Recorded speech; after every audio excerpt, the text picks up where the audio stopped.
The bombs of the doctor for any dictator, explosives for sale, bombs for sale, explosives for sale. Please sir, buy anything. I don't want to buy anything from you, stop talking. Come on sir, be my first sell. I mean you seem like a slanderous man for the life of this pretty frown. You'll buy from me. Is it a sell by force? I told you I don't want to. For the love of these red devilish eyes, I have something new for you that no one has. Fine, show me, but take care, if it's just dynamite, I will blow them up in your face. I'm already waiting for a chance to do so. What dynamite? No, it's not that at all. Our products are well made and come with insurance. If the bomb explodes in your face, you take your money back. Here you go. The latest production from our laboratories, the little child. What's wrong with the little boy? No sir, its name is the little child because it is small and tricky. What is its effect? A little uranium and a little gunpowder with all the chemical residues found in the laboratory boom.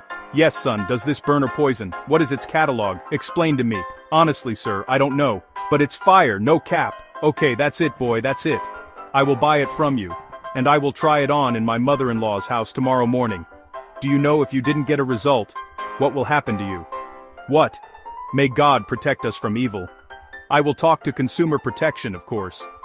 And you know they won't leave you alone. Congratulations, Your Excellency, for this boom. A boom. Do you have prickly pears? It really looks like a boom. Don't let be dynamite, boy. Hello, my friend viewers. Welcome to a depressing episode of El-Daheeh. Abu Hamid, why are you smiling? My friend, I follow the school of the artist Hassan al-Asmar. Sad words, happy melody, and an unusual state of smiling and joy. The audience listens to Hassan al-Asmar's songs, not knowing what to feel. His psyche is sad, but his body is on the beat. Today, my friend, we will talk about a tragic event that the United States of America did and was not held accountable for. Listen, Truman, you who gave Oppenheimer the handkerchief and said to him, "Go, wipe your hands." I was the one who threw the bomb. I remember, I saw the movie. My friend, this was a dose of joking, because we will dive in depression followed by depression. Let's go. On the morning of August 6, 1945, the American Enola-Gay plane threw in the middle of Hiroshima, 580 meters from the surface, a metal object 3 meters long, containing 64 kilograms of uranium. This object was called the Little Boy Bomb. But, my friend, in fact, as you know today, it was not a little boy at all. This was the first atomic bomb in history. The moment it explodes, life will change completely in the 7th largest city in Japan, which will be a part of hell. And one of the biggest tragedies in history will begin, which will be known as the Hiroshima tragedy. That morning, a large number of Hiroshima residents were in the streets, going to work or school, participating in expanding roads in preparation for a possible American invasion. Some of them noticed the plane, Enola-Gay, which was a B-29. Some of them saw it in the sky. The plane was walking and strutting in the sky of the city. The truth is, no one cared that much. They thought a plane like any other plane. Very few people could understand that this is an American plane. Also, the raid sirens did not go off. Even if it was a raid, it would never be a single pilot. Usually a huge squadron of planes bombing the city, not one plane, and they bomb with hundreds of bombs. We'd see rain of gunpowder. Also, Hiroshima, unlike other cities in Japan, had never experienced raids before. In a way, many of the city's residents were convinced that it would remain safe. It is impossible for the Americans to ever bomb Hiroshima. This is because a large number of Japanese immigrants to America are originally residents of Hiroshima. That's all besides a famous rumor, at the time, saying President Truman's aunt lived in Hiroshima. This rumor was very widespread among the people. Thus, no one was interested in this plane. At exactly 8:15, my friend, the bomb is dropped, specifically on a hospital called Shima. Suddenly, a dazzling light radiates across the city of Hiroshima, a light like the flash of a million cameras. It was all in the morning as well, as if you were seeing day above day. As described by the survivors who were 8 kilometers away from the explosion point, they said that they felt as if they were looking into the sun. Light, as I saw in Oppenheimer, without any sound, in less than a second, a fireball is formed with a diameter of up to 250 meters. Its temperature ranges from 3,000 to 4,000 degrees Celsius, a ball that devours all the air around it. Its flames burn everyone within 3,000 meters. This ball, my friend, killed 70,000 people in one moment. Most of them died without understanding what was happening and realizing its last moment of his life. Some of them evaporated from the surface of the earth, and nothing remained in their place except their shadow. In a phenomenon known as nuclear shadows, Shima Hospital, where the nuclear bomb fell, disappeared with those who were in it. Nothing remained from them at all. The next moment, a terrible explosion wave erupts. Every building's glass in the city within a 2-kilometer radius was destroyed. Let me tell you, the glass of houses 16 kilometers away from the bomb was destroyed. People felt the bomb from 60 kilometers away. In an instant, the city's residents who were left alive found themselves in the middle of a storm of flying building blocks. Blocks that are on fire and taking out everything in front of them. Some estimates say that these inflamed lumps caused 30% of the deaths and injuries. Then suddenly, the wave ends, and calm prevails over the city of Hiroshima. But it is not the calm of the end. Rather, it is the calm of the beginning of the tragedy. The first thing the residents of Hiroshima face after the bomb is fire. The fireball caused a huge fire that reached every place in Hiroshima, the fire that doubled its spread and strength, the blow of strong wind over the city, spreading fire everywhere. And at the moment when Hiroshima was burning, thousands were emerging from under the rubble, trying to understand what was happening. Tens of thousands of people rising from the rubble, like zombies. They go out walking in the middle of a whole city that is burning. Most of them have terrible burns, of course. None of them understood anything. Many of them were difficult to recognize their features. After the fire burned much of their faces, they all have one goal in mind: to reach any of the city's rivers quickly because of the immense heat they felt, to ease a little the flames of their burning bodies. When they reach the river, they see an unpleasant surprise. The rivers also turned into fire because of the blocks of wood that flew from the burned houses, the houses that were on the banks of rivers. Here, tens of thousands of human beings crowd together. They want somewhere to put their burning bodies. All this in the middle of fire, burnt wood, demolished houses, and the smell of smoke. Around these people, thousands of burned or floating corpses. Many of the people who jumped into the river from the bridge didn't know how to swim. They just went down to escape from the fire. When they went down, they did not come up again. They drowned to death. Other people got into the water tanks and swimming pools, crowded in, and because of how tired and weak their bodies were, they couldn't get out, and they drowned. Everyone was looking for help, but who helps who? Everyone had his own tragedy, and the savior was the victim. And whoever you try to seek help from, you will find that he himself is in need of help, that if you found anyone to. About half an hour later, rain falls on the city of Hiroshima. Nice, Abu Hamid. Water will relieve them. No, my friend, it is not sweet at all. This may be the strangest water that has ever descended on human beings in history. Dark black rain saturated with ash, smoke, and radiation particles in the atmosphere. Radioactive rain. Some people who got this rain on their skin got burns and injuries. With the increase in fires everywhere and the absence of anyone who can extinguish them, the residents of Hiroshima begin trying to get out of the city, and they go towards the hills beyond its borders. A procession of people forms, with only one expression on their faces, which was shock. Walking almost naked, after their clothes were burned. No one was shy, because no one had anything like this in their brain at all. Secondly, because the appearance of the skin was not of a normal color, the skin that was visible from under the clothes was falling off and bleeding. Tens of thousands of people instinctively raise their hands up to avoid friction between wounds. Tens of thousands walking among corpses everywhere, raising their hands as if they are surrendering to an enemy they do not see.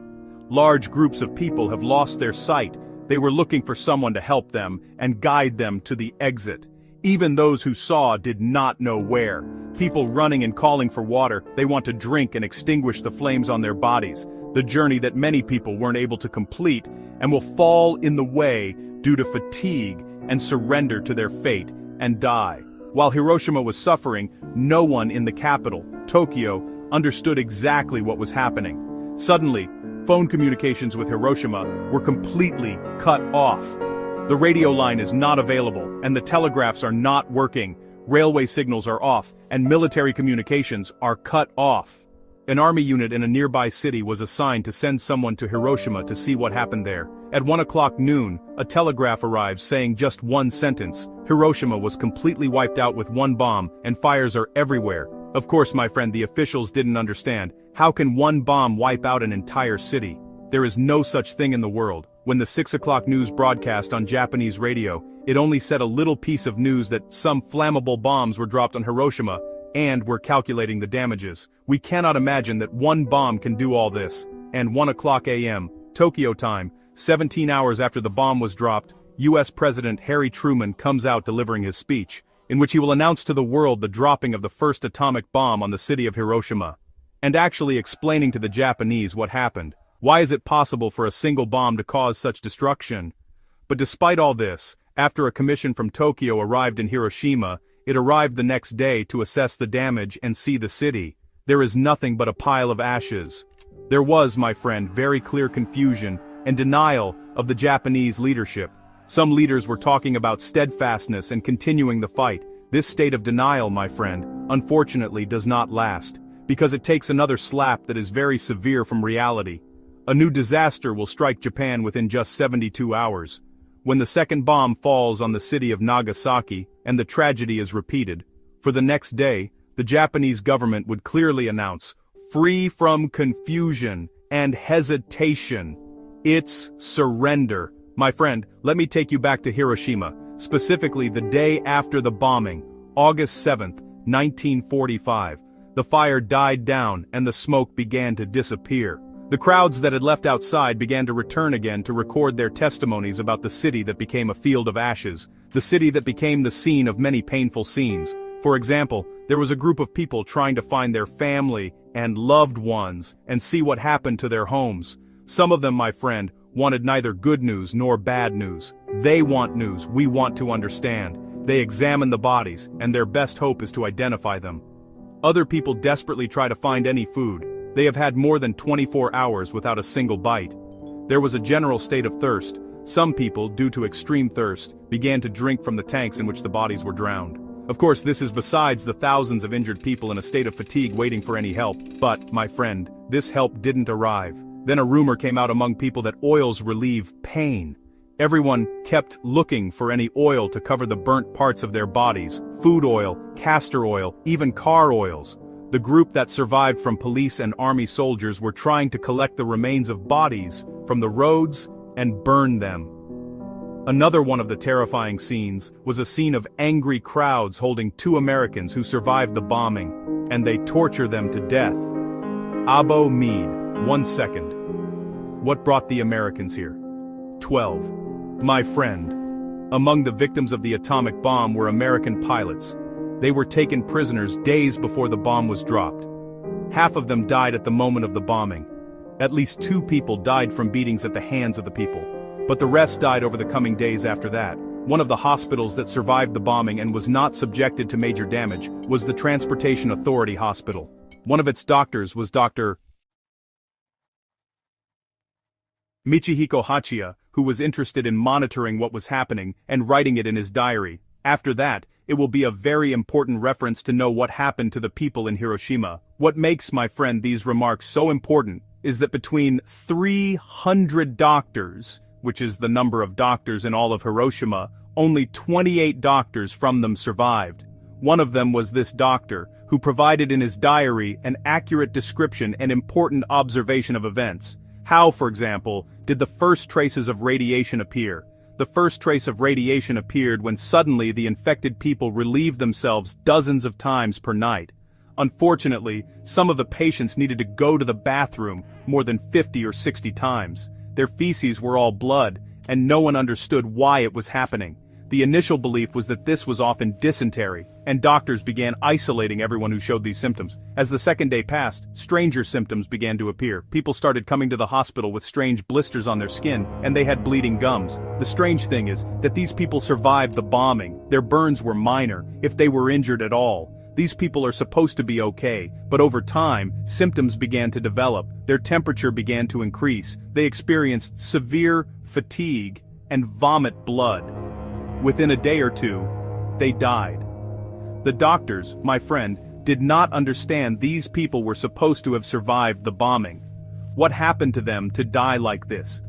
After 4 or 5 days, new symptoms began to appear, purple spots on the skin that do not hurt, but it is itchy. Their skin eats them to scratch it.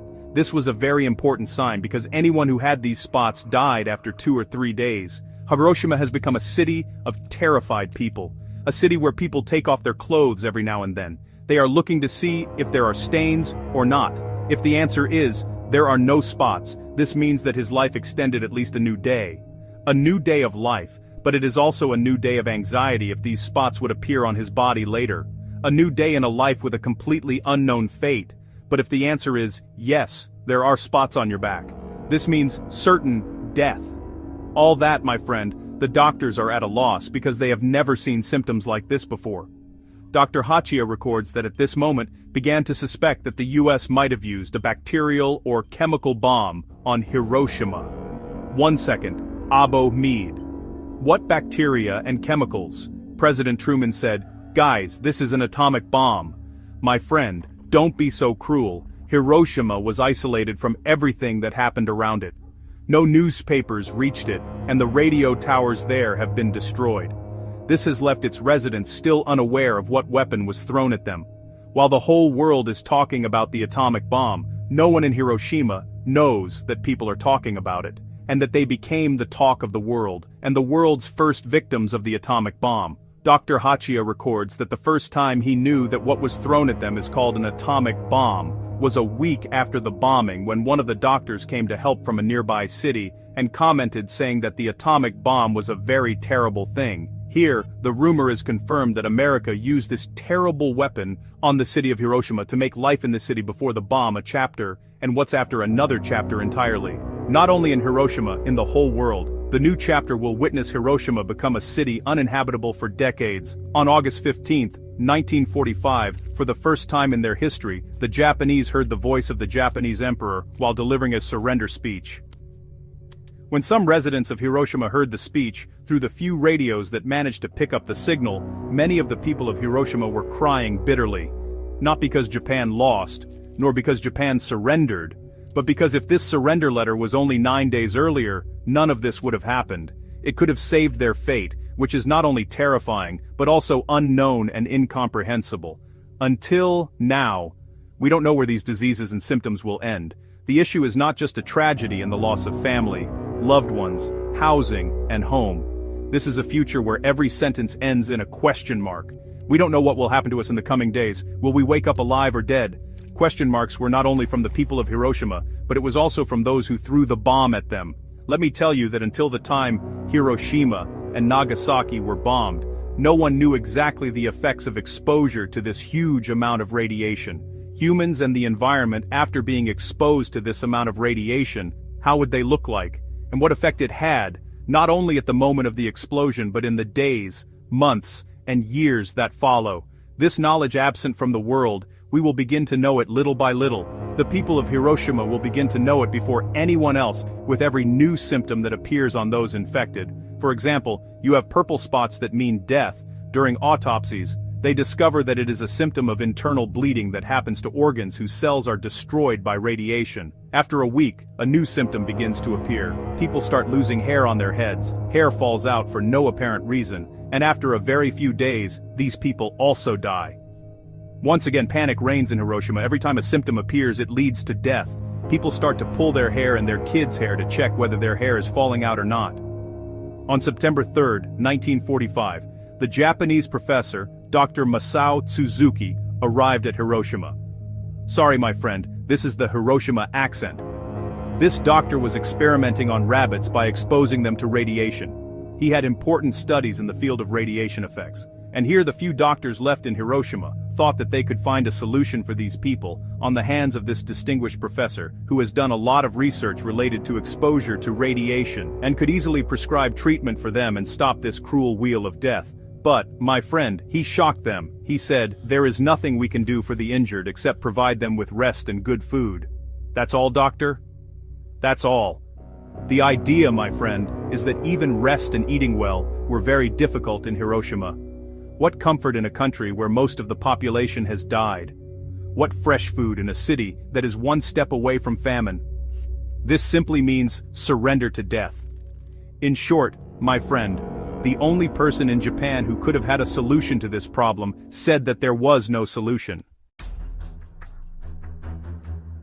When the first foreign aid arrived to this stricken city, through the Red Cross mission, they said the situation was very difficult and demanded the largest amount of medical supplies as quickly as possible. Journalists from the Allies countries begin arriving to the city and witness daily deaths and the strange effects of the bomb.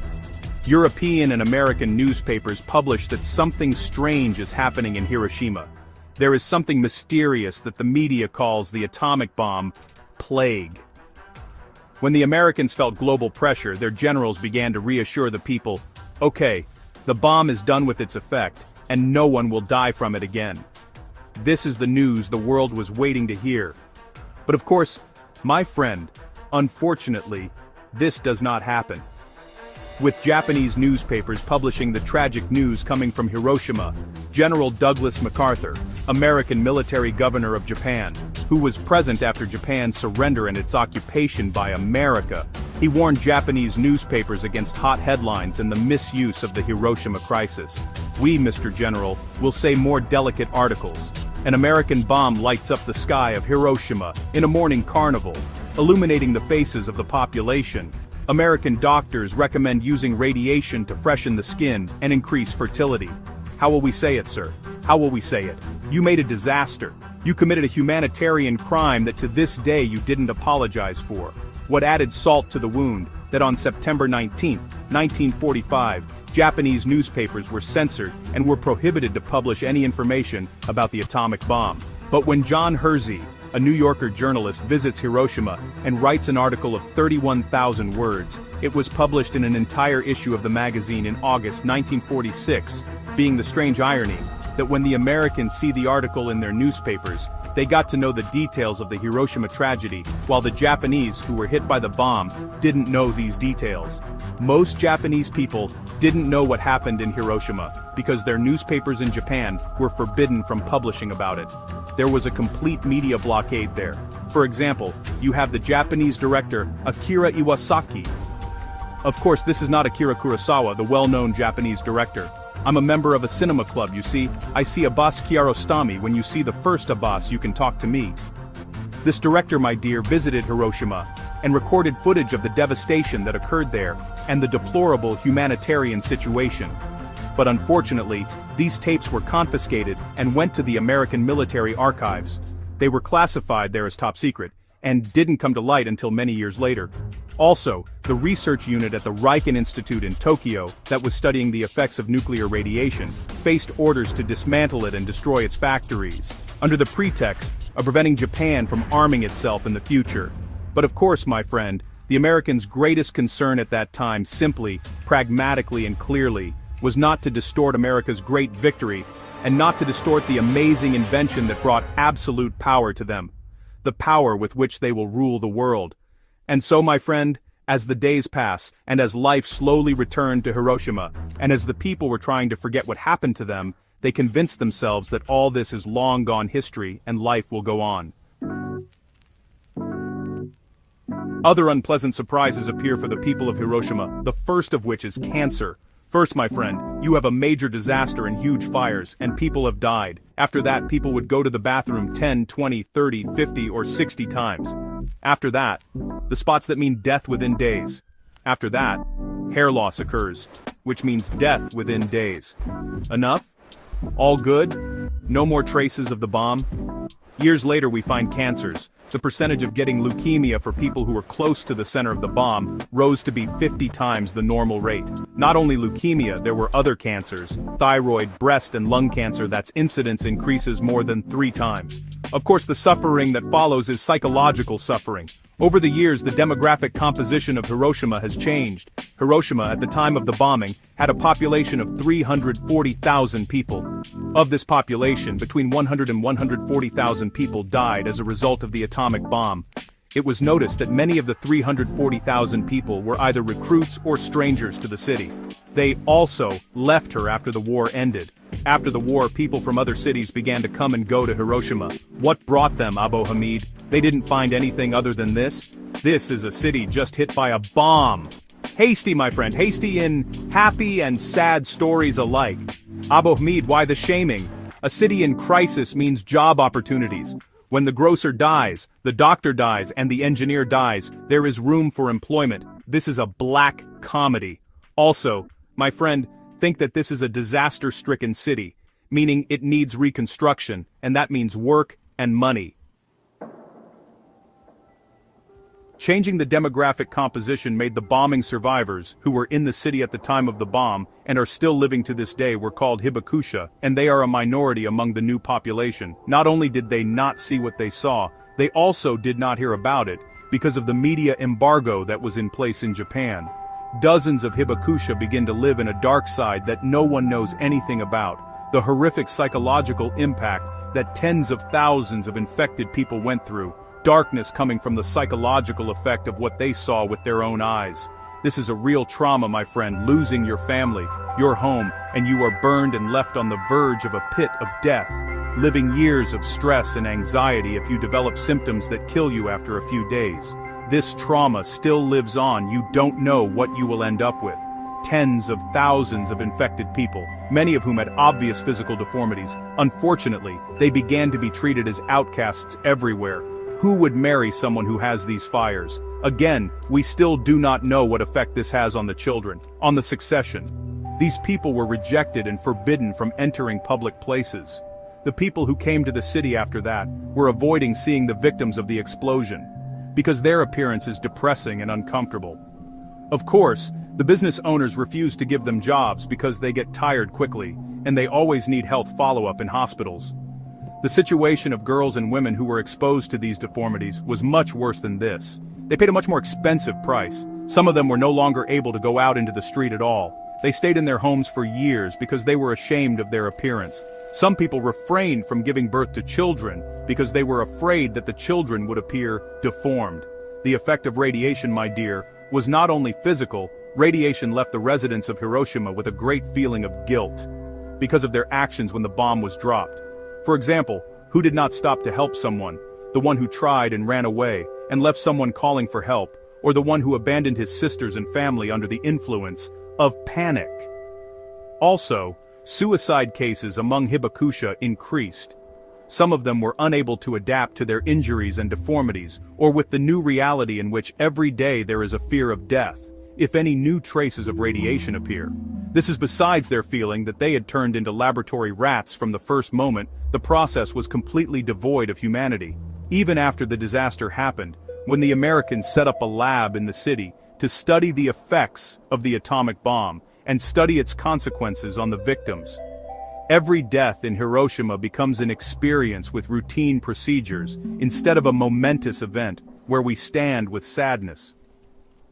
When a person dies, suddenly the military jeep belonging to the U.S. forces deployed there appears to ask his family to hand over his body for autopsy for medical research purposes. After many years, when the body samples returned to Japan again, the Japanese writer Takashi Ito went to see them in the laboratories of Hiroshima University. He wrote about tens of thousands of internal organs preserved in formalin, and feeling sad these organs might belong to people he knew, and he dealt with them.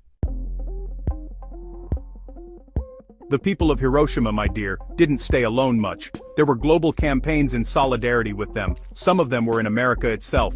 For example, in 1949, when the American journalist Norman Cousin returns and publishes a report on the horrors he saw, published in the Saturday Review, the article gained widespread sympathy at the time. It opened the eyes of Americans more to the catastrophe caused by the bomb. Norman Cousin was not satisfied with the article. He launched a number of huge campaigns in solidarity with the people of Hiroshima, like the Atomic Bomb Orphans campaign, that drew the world's attention to the presence of 4,000 orphaned children as a result of the atomic bomb. He also succeeded in working on a project that got American citizens to cover the expenses of 400 of these children until they finish their education and rely on themselves. Not only that, Cousin launched a project he called Hiroshima Maidens. He called for the treatment of girls whose faces were disfigured by the bomb and getting them free plastic surgery in America. And indeed, one of the medical institutions in New York adopted this campaign, and the victim girls travel and spend months being treated for the deformities in America. In April 1947, Shinzo Hamai is elected mayor of Hiroshima. This man had strong plans, not only to remove Hiroshima from its unfortunate reality, but also to transform it into a global symbol. The mayor of Hiroshima had a vision that what happened in the city was bigger than just being specific to it. This is an event that the whole world needs to hear about and learn from. Also, recovering Hiroshima from its destruction was not only important for its residents, but important for the whole world to realize the horror and ugliness of the atomic bomb, and no one uses it again. In 1949, the city's mayor wrote a message of peace from the people of Hiroshima to the whole world. The letter was signed by 110,000 hibakusha, the indigenous people who attended the bomb explosion. This message was carried by the American journalist Norman Cousin, who delivered it to the Secretary General of the United Nations. Is he a secretary or a general, Abomid? The message said the people of Hiroshima don't want anything from the world other than them being a symbol of peace, and for humanity to know what happened to them to make sure that this never happens again. At the same time, the Japanese parliament passed a law, declaring the city of Hiroshima a symbol of world peace. He begins to transform the drop site of the atomic bomb, the Hippo Center, into a global symbol. The Peace Park is built on this center, on an area of 120,000 square meters. One of its most important landmarks is the Peace Dome. The dome was an industrial exhibition building, which was made of concrete. At the moment of the bombing, its location was exactly under the center of the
Let's get started.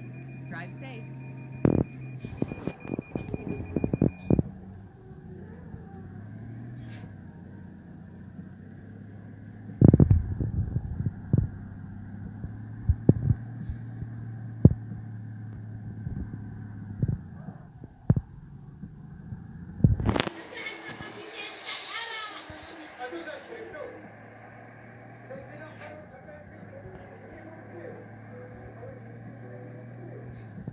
Turn left.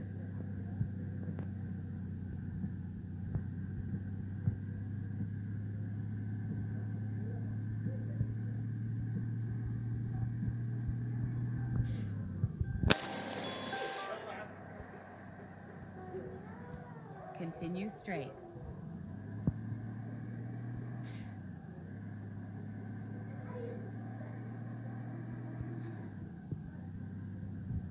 Turn left.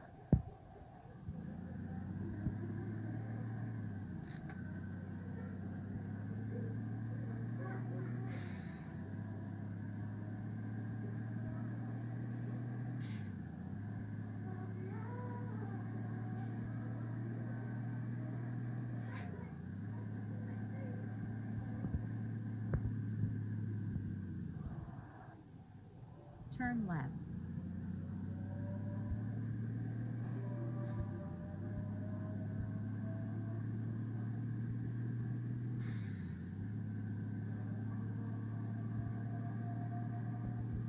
Continue straight.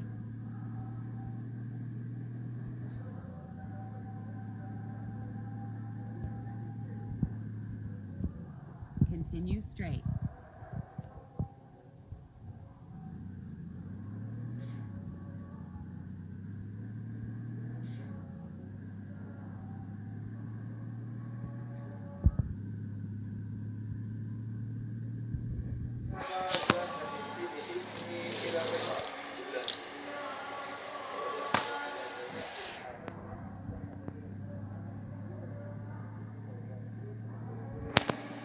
Continue straight.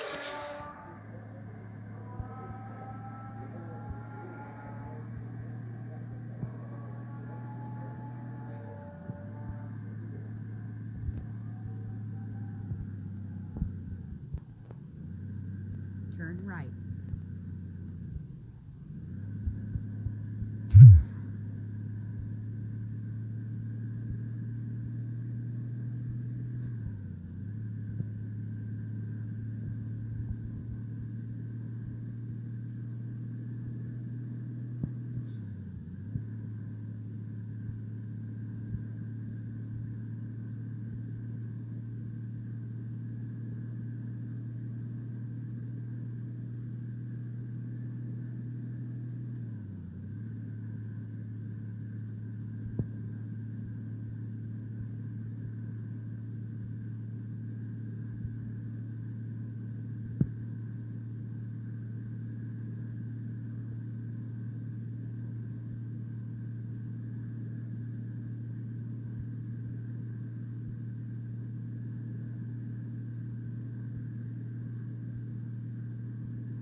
Dans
cet épisode, nous partirons à la découverte de la toute nouvelle terre Arona qui vient de débarquer dans le royaume. Vous devez prendre en compte ce crossover urbain adopté dès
Exit right.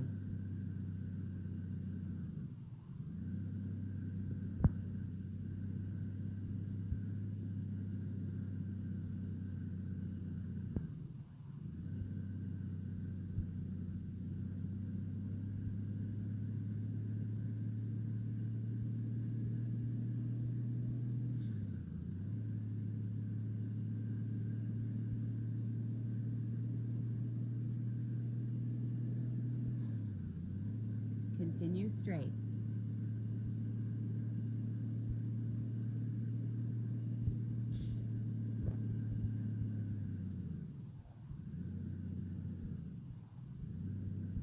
Turn left.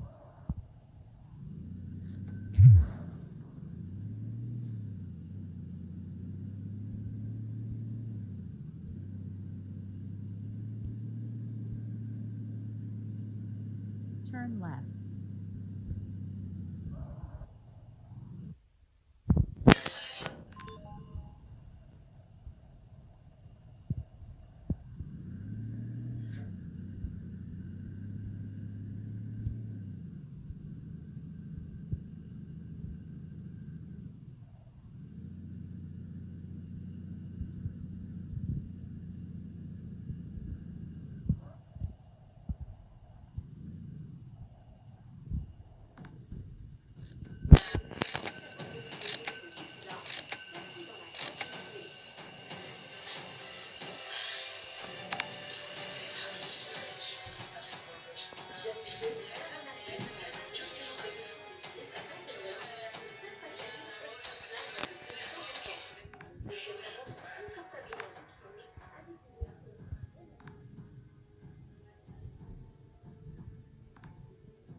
Let's get started.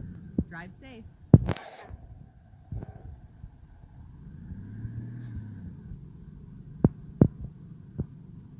Turn left.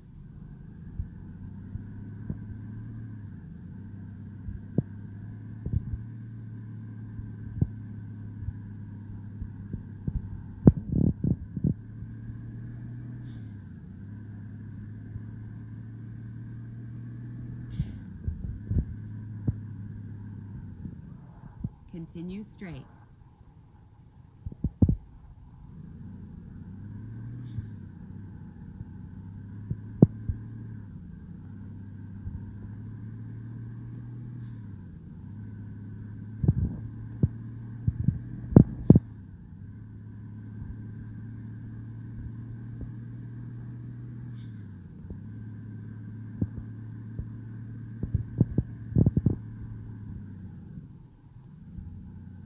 Turn left.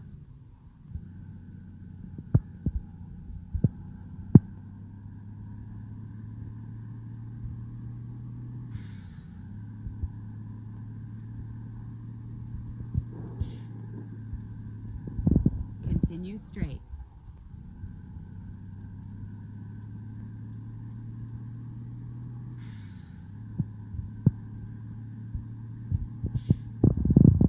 Continue straight.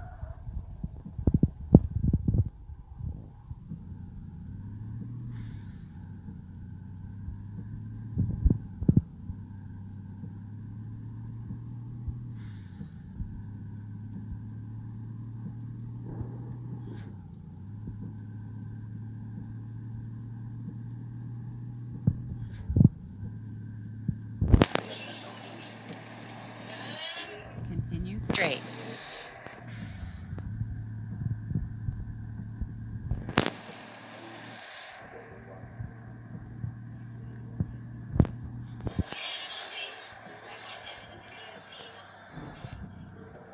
Turn right.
get started. Drive safe.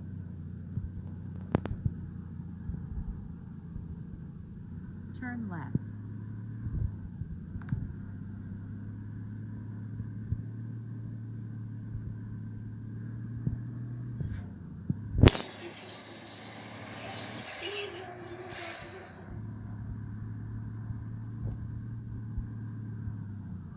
Continue straight.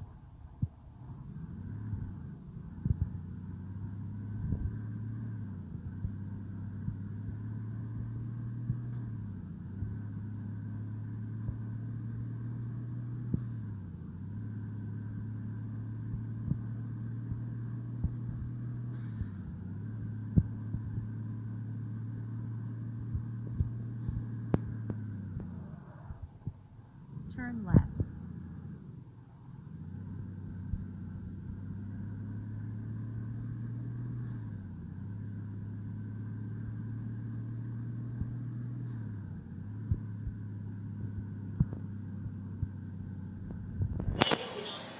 Continue straight.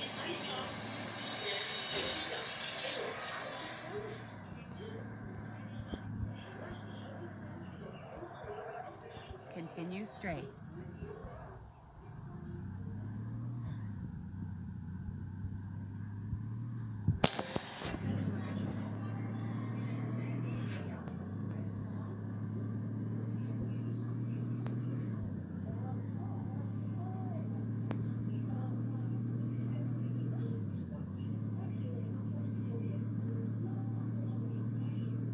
Continue straight.